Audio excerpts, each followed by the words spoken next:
মেয়েরাও কাঁদে, কখনো নিজের জন্য, কখনো মা বাবার জন্য, কখনো আবার ভাই বোনের জন্য।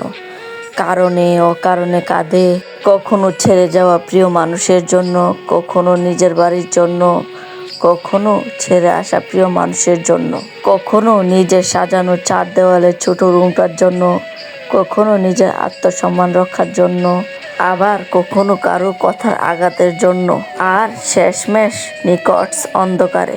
জীবনের কঠিন সময়গুলোতে নিজেকে গোপন রাখাই ভালো, নিজের দুঃখ কষ্ট কাউকে না দেখানো উত্তম।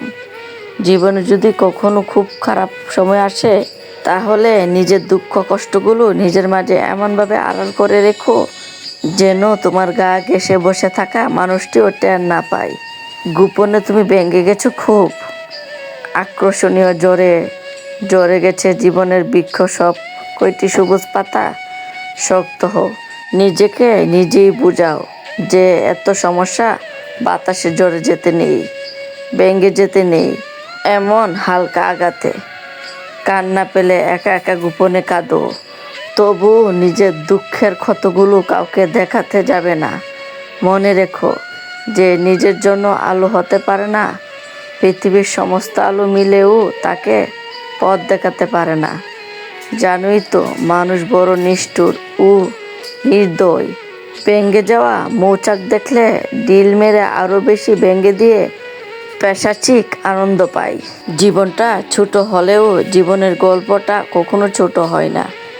এক একজনের জীবন গল্প এক এক রকম, তবু গল্পটা লিপিবদ্ধ হয় জীবন খাতার পাতায়। চাওয়া পাওয়ার হিসেব যতই আলাদা হোক না কেন, একটা জায়গায় সব মিল খুঁজে পাওয়া যায়। চাওয়া পাওয়ার আকাঙ্ক্ষা মন থেকে মুছতে পারা যায় না। একটা চাহিদা পূরণ হতে না হতেই নতুন চাহিদার জন্ম হয়, কারণ চাহিদার তো শেষ নেই, সব চাহিদা পূরণ হওয়ারও নয়।